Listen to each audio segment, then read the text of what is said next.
আসসালামু আলাইকুম রহমতুল্লাহ।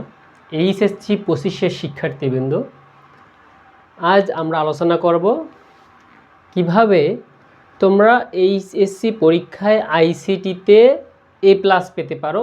2-3টা অধ্যায় পড়ে 5টা অধ্যায়ের মধ্যে তুমি যদি 3টা অধ্যায় পড়ো, তুমি ইনশাআল্লাহ ভালো একটা রেজাল্ট করতে পারবা।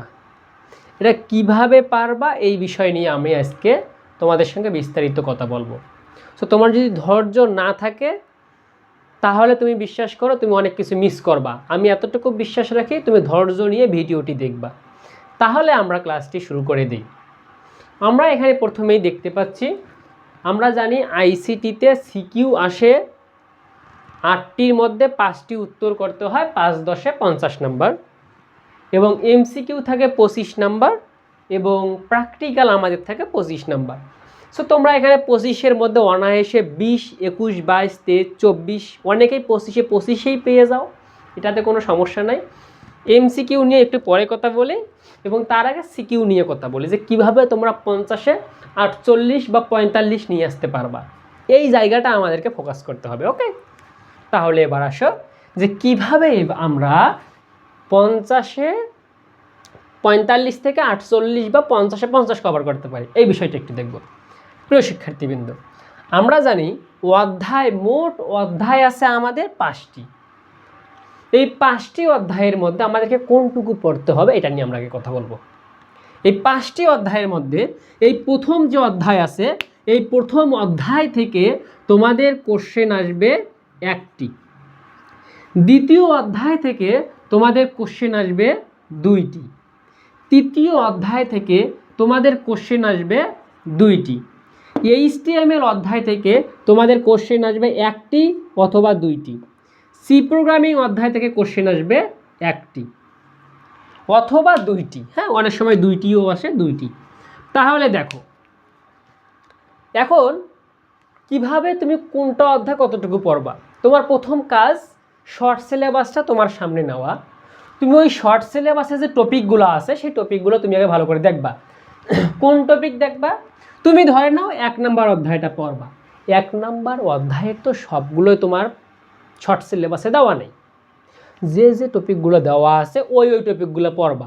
ওখান থেকে দেখবা বিগত বছরে কোন জায়গা থেকে কোশ্চেন আসছে, সেই টপিকটা আরও ভালো করে পড়বা। যদি তুমি ওই টপিকটা ভালো করে পড়ো তাহলে বিশ্বাস রাখো, তাহলে তুমি ভালো করতে পারবা। কিন্তু তুমি যদি 1 নম্বর অধ্যায়ে সবগুলোই পড়ো তাহলে ভালো রেজাল্ট হবে না।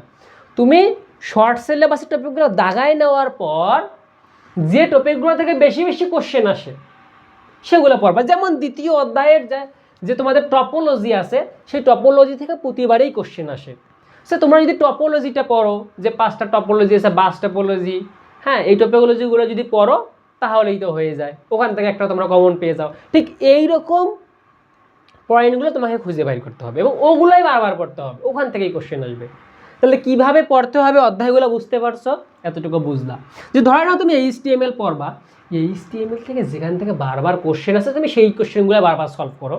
তো এখন যদি তোমার HTML নিয়ে ঝামেলা থাকে তাহলে তুমি ক্লাস করো, বেসিক ক্লাস, তাহলেও তো হবে। কথা কি আমার বুঝতে পারছো?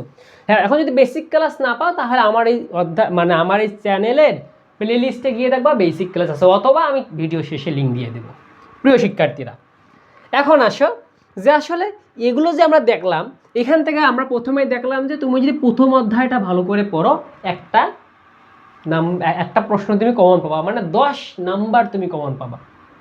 প্রিয় শিক্ষার্থী, তুমি যদি দ্বিতীয় অধ্যায় পড়ো তাহলে তুমি 2টা কমন পাবা, মানে 20 নাম্বার।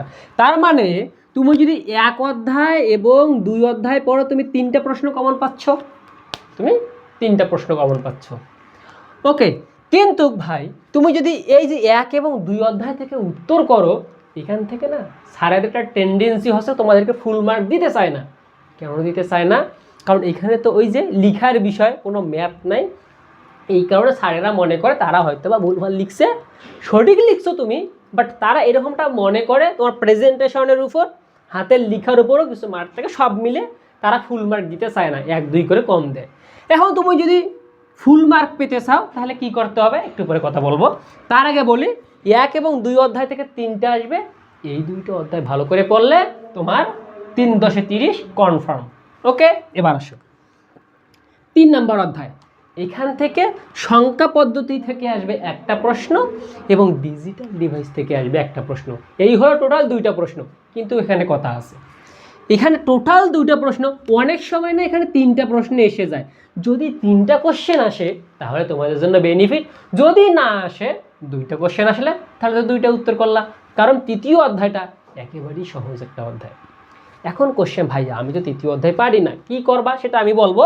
তার মানে তুমি যদি তৃতীয় অধ্যায়টা পড়ো তাহলে এখান থেকে তুমি 2টা কোশ্চেন অনায়াসে পেয়ে যাচ্ছ, অনায়াসে পেয়ে যাচ্ছ। এখন HTML অধ্যায়টা থেকে কখনো একটা তো অবশ্যই আসবে, কখনো কখনো 2টা এসে যায়, একটা অবশ্যই আসবে, 2টা অনেক সময় এসে যায়। প্রিয় শিক্ষার্থী, তার মানে 4 নম্বর অধ্যায়টা তুমি যদি পড়ো তাহলে তুমি টোটাল কমন পাইলা কয়টা? 3টা বা 4টা প্রশ্ন। তাহলে তোমার কমন দাঁড়াইলো কয়টা? 6টা প্রশ্ন। তুমি যদি এই সি প্রোগ্রামিং অধ্যায়টা না পড়ো, টাচ না করো, ওটা যদি তুমি নাও শুয়ে দেখো, তারপরেও তোমার 6টা কোশ্চেন কমন থাকতেছে। এখন তোমার যে 6টা কোশ্চেন কমন থাকলো, এই 6টা কোশ্চেন থেকে তোমাকে উত্তর করতে হবে 5টা, অনায়াসই উত্তর করতে পারবা। কিন্তু এখানে কথা আছে যে তুমি যদি সি প্রোগ্রামিং অধ্যায়টা খুব ভালো করে পড়ে থাকো, যে হ্যাঁ ভাইয়া আমি সি প্রোগ্রামিং অধ্যায় সেই ভালো করে পড়ছি, আমি সি প্রোগ্রামিং থেকে উত্তর করব, তাহলে তো তুমি অবশ্যই সি প্রোগ্রামিং থেকে উত্তর করবা। কিন্তু তুমি যদি সি প্রোগ্রামিং ভালো না পারো, তাহলে তোমার জন্য আমার কি এতটুকু বলার থাকবে যে 1 2 3 এতটুকু ভালো করে পড়বা এবং 4 নাম্বারটা সাথে পড়বা, কারণ 4 নাম্বারের প্রশ্নগুলো খুবই সহজ। এখন 4 নাম্বার এবং 3 নম্বর অধ্যায় নিয়ে তোমার যদি কোনো সমস্যা থাকে তাহলে তুমি কি কাজটা করবা, আমার এই অধ্যায় প্লেলিস্টে গিয়ে খুঁজে নিবা। বিলিভ মি, ওখানে বিগত বছরে 24 সালের 23 সালের প্রশ্ন সমাধান করে দেওয়া আছে এবং বেসিক সহ আলোচনা করা আছে। তুমি পার্ট বাই পার্ট দেখো, তোমার কোনো সমস্যা থাকবে না, এতটুকু আমি তোমাকে গ্যারান্টি দিতে পারি। তাহলে এখন মদ্দা কথা কি দাঁড়াচ্ছে? মদ্দা কথা দাঁড়াচ্ছে, তুমি যদি বেসিক লেভেলের বা অ্যাডভান্স লেভেলের যদি না হও, মানে একদম অ্যাডভান্স লেভেলের স্টুডেন্ট না হয়, তুমি যদি মিডল কোয়ালিটি বা তার নিচে হয়ে থাকো, তোমার জন্য আমার পরামর্শ ভালো রেজাল্ট করার জন্য 5ম অধ্যায় টোটালি স্কিপ, মানে রিটেনের জন্য, সিকিউর জন্য। তবে MCQর জন্য অবশ্যই পড়তে হবে। ওকে, এবার দেখো, তাহলে তুমি যদি এই 4টা অধ্যায় পড়ো তাহলেই তো হয়ে যায়, 4টা অধ্যায় পড়লে 6টা প্রশ্ন কমন। এখন যারা এর থেকেও দুর্বল স্টুডেন্ট, যারা মনে করতেছে যে আল্লাহ আমার দ্বারা হবে না, আমি এতগুলো অধ্যায় কীভাবে কভার করব, তাদের জন্য আসো। তারা চাইলেই এই HTML অধ্যায়টা বাদ দিতে পারো। ওই যারা ভালো পারে না, হ্যাঁ, যারা শুধু শিখতেছে, যারা খুব বিপদে, যারা বিপদে আছে, তাদের উদ্দেশ্যে এগুলো কথা। কি বললাম ভাই? 4র্থ অধ্যায় ডান, একদম বাদ। এই 3টে অধ্যায় ভালো করে পড়ো, প্রশ্ন পাবা 5টা কমন, 5টাই লিখে দিয়ে আসবা। তবে এই 3টে অধ্যায়ের কোনো কিছুই বাদ দেওয়া যাবে না, শর্ট সিলেবাসে যা যা আছে সব পড়তে হবে। কথা কি বুঝছো? তাহলেই 5-এ 5 কমন, তাহলে 50 পেয়ে যাবা।